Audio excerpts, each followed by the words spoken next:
On the next episode of the Level Par podcast, we speak with Jesse Menachem. Jesse is the Executive Director of the Massachusetts Golf Association. We spoke about the state of the game in Massachusetts and nationally, and we spoke about Level Par. I hope you enjoyed the conversation as much as I did. So the first question I wanted to ask you was what got you into wanting to work in the game of golf? And also, like, how long have you been at the Mass Golf Association? Yeah, well, first off, good to be with you. Yeah. So I was a baseball guy growing up, and golf was a little bit secondary. Grew up playing it, a little bit casually with my dad, and then ultimately with some friends. Got to the point where I could play some high school golf, but baseball was that number one. And as I went to college and decided what I wanted to do with my career, like any kid from Boston, I wanted to be Theo Epstein, right? Be the next GM of the Red Sox. But as I'm looking through internships and jobs, it's like, do I really want to be in some remote little town somewhere in the country and be separated from family and friends for a summer? So as I was exhausting all those opportunities, golf came about, and in connecting with some old friends and folks within the industry, an internship with the MGA at the time, Massachusetts Golf Association, came about. Locked in my first summer, things went well, and from there, haven't looked back. So 21 years, I think you said? 21 years, so that was 2005. Wow. Spent 3 years as an intern, ultimately through the USGA as well, and then was hired by the MGA in 2008 after graduating. It's such an anomaly to be 2 decades at a place in this day and age. What kind of changes have you seen through yourself as you've kind of grown up? I mean, when we met, you were working more on the tournament side, and now you're kind of running the entire show. What changes have you seen in both the association, in yourself, and in the game of golf? I guess. Yeah. Well, for me, I've grown up here, right? Yeah. It's kind of a second family in a sense, but I've learned a lot throughout my career to be able to ultimately get to this position and this role. I will say, I think this organization has really professionalized in the last 10 years. We used to be a smaller, small business, mom and pop type of organization, heavily run by volunteers, volunteer leaders, and that tune has really flipped. I would say, again, in 10, 15 years' time. When I started, our staff was about 9 or 10 people. Now we're hitting 30. We've got a lot of seasonal staff that help support programs and services as well. But you can just see, through the growth, through the momentum of the industry, also with technology advancements, it takes a lot more, right, to service clubs, service golfers, to manage the events that we operate. We want to make sure we're doing the best job we can and providing the best experiences. So it takes people to do that. Yeah. So you were pretty event heavy. Like, you were probably more focused on, like, let's make sure our Open's great, making sure the Yam's great. But then you look at it now in the last couple of years, like, you have to grow this thing into an entity. What other things have you all done as an association to grow yourself, but also change with the times? Sure. Yeah, I would say a pinnacle really was 2017 into 2018 when the Massachusetts Golf Association merged with the Women's Golf Association of Massachusetts. Throughout the industry, within the state and regional golf association landscape, a lot was changing, a lot was evolving, and there were between 80 and 100 smaller associations that were conducting work throughout the country. And we felt this was an opportunity to be more efficient, more effective, pull the community together really in Massachusetts. And January 1 of 2018, we formally merged into one organization serving all of Massachusetts. We took that opportunity to kind of rebrand, but also reimagine who the organization was in serving the community as one. And I think that allowed us to really take off. It allowed the brand to resonate. People wanted to be a part of this community more than ever. And we were able to promote it, but also branch out in a way that we never did. I felt we always really promoted within. We did a great job of connecting with our members and keeping them informed, but we were never really pursued the growth opportunity of golf and getting public golfers into the fold. We're about double the size of our membership than we were back then. So certainly the pandemic helped. Obviously a tough time for many, but it provided an outlet for the golf industry and for individuals to get out there recreationally, socially, have that respite to what was going on in the world. Yeah, I think as you saw golf like take that next phase after COVID, but were you hearing from players and from people who were running these tournaments and people who wanted to play in these tournaments that change needed to happen, but also like were they part of the journey to help make that change, kind of move? Yeah, I think it was a timing circumstance with the two organizations, right? It was the right time for the MGA to accelerate and to grow. I think for the Women's Golf Association, it was a circumstance where, volunteer leadership was challenging. It was a small staff of like 1 to 2 people. So it really took a lot more to be able to elevate these events, to grow them, and to manage the business. So we were able to effectively and easily bring that into our operation. And from there, it's just flourished. But yeah, I think we really have needed to lean on the community and a lot of leadership and individuals to help support it, promote it, spread the brand out there, and kind of invite people along to be part of the journey. And I think the level of golfer that's come out of Massachusetts too in the last couple of years has changed. I mean, obviously, Frank Vanna has been, when I was one of the legends. Jeff when he was kind of winning his tournaments. Right. But you look at Michael now, like competing on the PGA Tour. Even Keegan, he had the Massachusetts ties with Pat as well too. But I think now that you have like these folks and these like college players who is going out and showcasing that Mass golf isn't just I know there's snow on the ground out here right now, but these guys and these gals can compete. Even Megan on the LPGA Tour, like there's a lot of people who are now representing the Mass Golf Association in a wider net. It's pretty remarkable, and I think it's gotten us on the map quite a bit as well. But what I've really recognized is the depth chart that we now have. Better than it's ever been. And I go back to that time of 2013 to 2018 with the up and comers and those young collegiates that have made a mark. But 2017, 2018, you had Matt Parziale, you had Shannon Johnson and Michael Thorbjornsen in the span of 12 months winning 3 national championships. I think it just shows how much has been put in behind the scenes, whether it's through junior development, golf camps, simulator golf, right? All these different factors come into play. Organizations and businesses like Core Golf, right?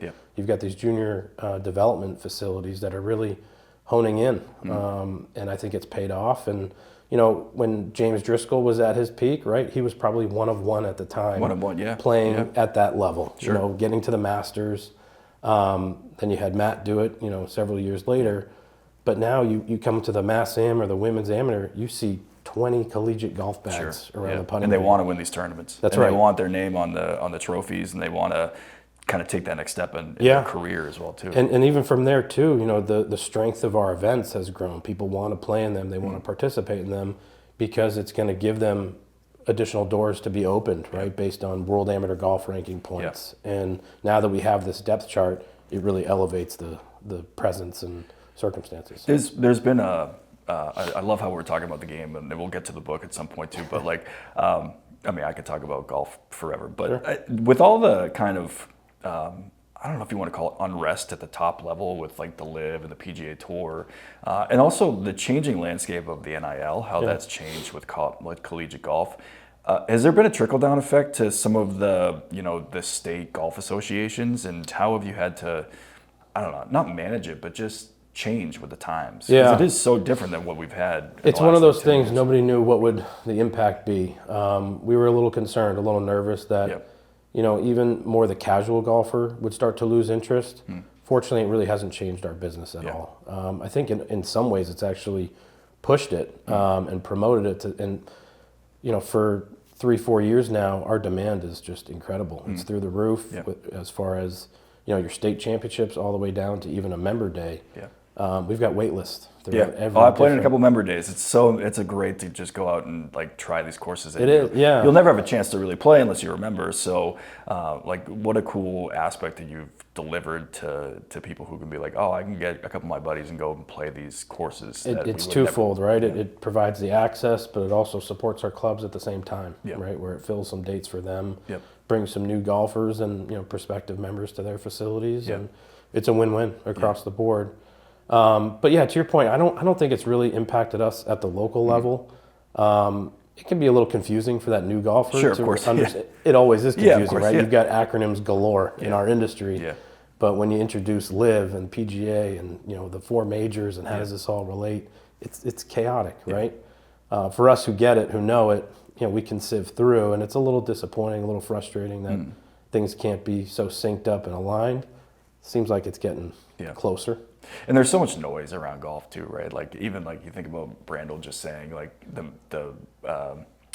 the player should be a 5th major. Right. It's like I don't know. I don't know about that. Everyone's got an opinion, but as you know, the importance of having like these key signature events as part of your calendar, you want to continue to, and like I said, the crux of level par is to get into the U.S. Open, and there is an open avenue for people to get in there, but to keep the sanctity and the preciousness of these huge events, like you want to continue to make it hard to get into, and I guess and so that's part of some of the things that you guys have like implemented as well too, to make sure that the best of the best are playing in these tournaments. Yeah, similarly, right? They're our showcase. They're our platform to showcase what we do. Yeah.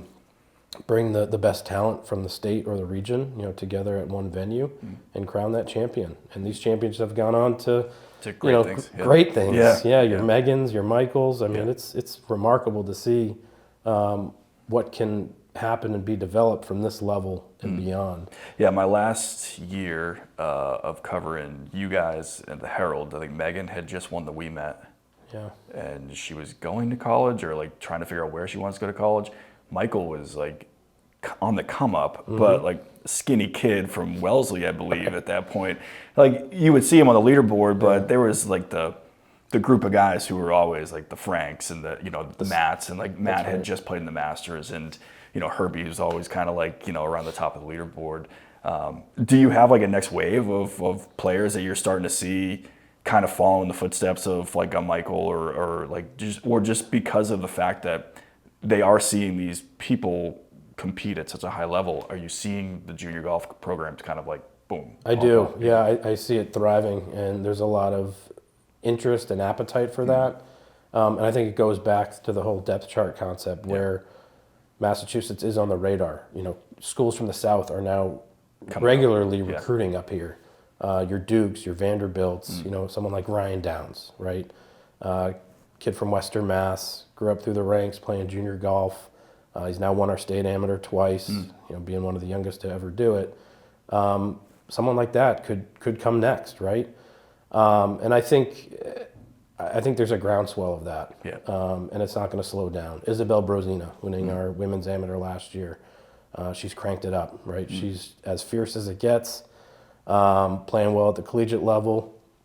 You got the Smith girls, right? The trio of the Smith girls that have made a huge mark locally, regionally, but also nationally and in college. So I think something's bound to continue and trend in that direction. And you guys have really stepped up your content game. How much of that is because this new generation of kids, like they want to be part of that in that conversation, but it also helps you grow. We've seen you guys on Nesson. We talked before we hopped on here about how you're building like an in-house team of like multimedia journalists, basically. Right. How have you had to kind of like bump that up just to like meet the demand of ensuring that the MGA is noticed on a social level as well as just like within the groundswell of people who already know who you are? Yeah, I'd say again it goes back to that rebrand time of 2017, 2018, where we wanted to be out there. We wanted to be present and be known and bring people back in. And it's not just the high level amateur championships, mass opens, what have you. It's different engagements. It's different ways to get people introduced to the game. Socializing. We just had a Galentine's event this week at 5 Iron Golf for you're like 40 women. 20 years ago, I don't think I was planning a Galentine's event. But it's the storytelling, sure, right? Yep. And we've been super intentional with that. Yep. We've had some incredible personalities behind it, really trying to drive it and engage people at all levels, at all ages and demographics. And that's important. Behind the scenes, we've been striving to be kind of that #1 followed state golf association. Sure. Yeah. We hit that mark a couple of years back. That's great. And it continues. So we want to make sure that stays live, that stays active, but there's more that can be done. And I think we're just scratching that surface. So the reason we're here, Level Par, is a book that I wrote. You knew me as a sports writer back in the day, and I think one of the people that I wanted to get this to was say, hey, Jesse, I wrote this thing. Would love to see like your take on it. You got a chance to read it, digest it. Sure. What's your kind of take on the story overall? Yeah, first off, just a fun, catchy read, and I shared with you, I hadn't read many books in the last decade, with young kids and chasing things around through work and all, but I picked it up on a flight and didn't put it down, till the end. But I was hooked. There were elements of that story that I've seen, from afar or even up close through our competitions, our community. And I'm going to harp on that word a little bit because I think I kept going back to what the golf community can do for people, what the game of golf can do for people, and how the whole ecosystem of it can really support or even change people's lives, right? And that's really one of those takeaways that I had. Yeah, I think that a lot of it is leaning on people in certain situations and not being afraid to do that. And you saw that in the book with, his golf coach and his friend and all these different avenues that he wasn't going down. You had kind of alluded to it as you've been around people for 21 years within this game. How many different scenarios of this story or things you've heard throughout the past have just been part of the fabric of what people go through as they try and play and compete in this game? Dozens, countless, right? I mean, at all different levels too. You see kids grow up through the game and how important their clubs are to their well-being, right, and their upbringing as well. But the bumps in the road that come along with that. But also seeing young golfers, amateurs that want to give the professional ranks a shot, and the challenges of that, the lack of funds, the lack of support, but to persevere through it, right? And like you said, lean on those people that are important to you, that appreciate what you're doing, but also understand the challenges to overcome, and just a special way to articulate it. And I think a lot of it too with the golf coach aspect into it, your community is players, but it's also the men and women who work in this industry. Certainly. Can you speak about their importance of being great role models for young players, but also people who might have lost their way a little bit in life? Yeah, and I think that goes back to golf being a game for life, right? Yes, you're teaching the mechanics and the fundamentals, but being out on the golf course, a lot of it's up here, right? And how do you separate the challenges that you're dealing with on a daily basis to create focus, right? And make sure you're dialed in. But yeah, that coach-player relationship is essential, and golf is so unique, being mainly an individual sport. But you could see the progress from someone who's just picking up a club into their college days, sticking with that same coach.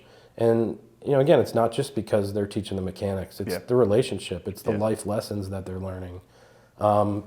It's that player-caddy relationship as well, which can be extremely special, just as it was described in the book. So there's just so much to the individual relationships and what can come from the life lessons that we all can learn. You've been around the game a long time, and you've seen junior golfers come up and maybe struggle with certain things. How have you seen it from the outside, the dynamic of that relationship and how important it is that, and you have kids of your own, to make this game fun and not make it as crazy as it needs to. So I think that's something we've embraced as an organization, that golf needs to fit in your lifestyle, right? It could be that super competitive individual, but it also could just be that fun, casual round. And I think even the industries has embraced that too in the last, call it, 5 years.